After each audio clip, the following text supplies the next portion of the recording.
Hello and welcome to the video. In today's video we're going to be ranking the 4 new creatures in the late Cretaceous pack. A little bit of insight before we do this. I would like to point out that I would currently, I'm thinking of doing a video where I rank all of Jurassic World Evolution 2's DLCs from worst to best. So what I mean, like, for instance, if you don't understand, it would be like early Cretaceous, late Cretaceous, Camp Cretaceous, and Dominion. Which DLC is the best, which DLC is the worst kind of thing. And a little bit of update on this DLC. I was honestly a bit surprised when it first got announced. Because, you got things like the Australovenator and stuff, which honestly I wasn't expecting to be one of the mainline creatures to be added to the game. Alamosaurus is a welcome addition. Anyway, sorry, we're getting a bit ahead of ourselves. So we are going to be ranking all of the creatures in this game, and then hopefully tomorrow or on the day after tomorrow, we will be, that video should be out about ranking all the DLCs from worst to best. So now, we'll cut to the chase. The worst creature, in my opinion, and this is just my opinion, if you've got a different opinion, that is perfectly fine. The worst creature, in my opinion, is the Barbarodactylus. Now, there's nothing inherently wrong with the Barbarodactylus in this game. There is nothing inherently wrong with this creature. It is just a little bit of a boring pick. Not to do with the fact that I don't think the Barbarodactylus didn't deserve to be in the game, but I think they really could have gone for something a bit more unique. I'm happy it's in the game. Obviously, any more pterosaurs are fine, but it's just I would have preferred maybe they go for like more of a larger flying creature. I mean, some of the patterns are awesome. Like that's pretty cool. It kind of reminds me of a penguin in some weird ways. But like, it's not even bad. Like, I give this, the actual creature, like a 7 out of 10. It's pretty good. It's just, it's a bit of a generic pick. I think the only reason this was picked is because of the, what is it? Not Planet Dinosaur. Sorry, the dinosaur dinosaur program on the, what is it? iPlayer? No. All 4? No, it's Amazon's thing. Oh, I don't care. The one with David Attenborough, I think that's the only reason why Barbarodactylus was in it. And it was really good in that.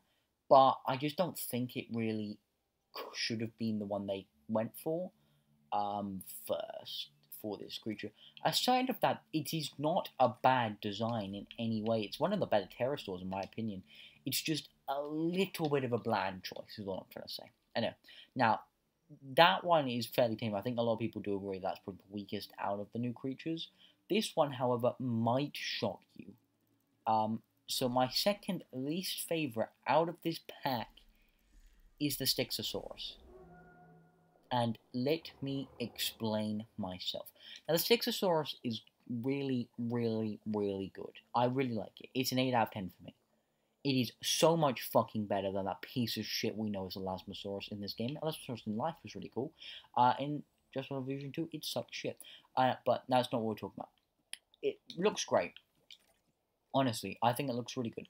And it's got the Lux padding, which is really cool to show you it now. My favorite one personally is this like kind of one where it's like just a little bit of gold on the pattern, but then the rest of it's normal. But you can also go for full kind of neon bluish or, you know, lighter blue, which looks cool either way. But why is he second worst, you may say? The only reason is because of these skin flaps. Because it just doesn't make sense. Like, it's way better than the Elasmosaur, because the Elasmosaur got a bunch of fucking dragon eyes, pretty much, but it's better, but I really wish they weren't there. I think it would be unique enough without them, because I think it is bigger than the Elasmosaur, but I could be wrong. I think the one on the head would be fine, but I think the one on the, like, down is a little bit too much. Like, if they wanted one on the head, I get that, but the one on the, like, there just looks a little odd.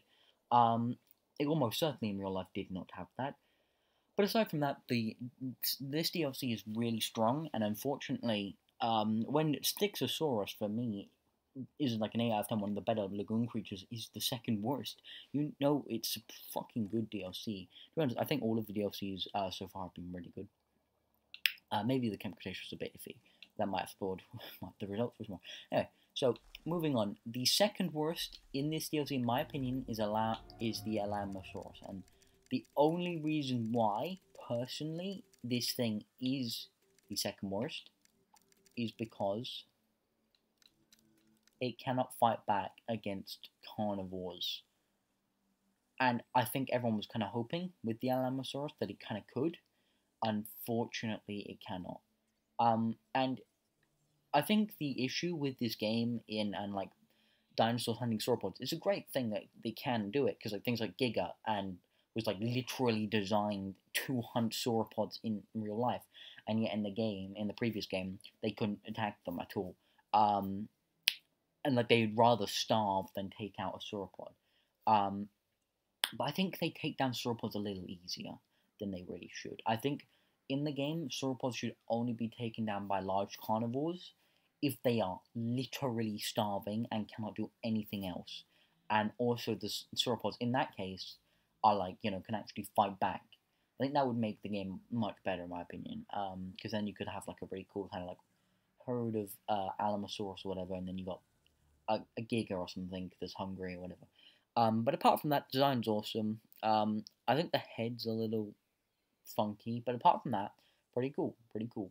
And yeah, no, it's really cool to get a sauropod in the game again. We haven't had one in ages, so it's nice to see. Now, I think we can all tell what number one is, but it is Australopithecus. Now, for a number of reasons, he gets the number one spot. I know a lot of people were a little annoyed about the head, but I think that was kind of a bit more of a misconception or anything because it looked weirder in the trailer than it actually does in real life. Because in the game, because Frontier likes to take the weirdest positions for their creatures. But I'm just gonna quickly, I'm gonna get that. Just fucking that. The skin's really cool.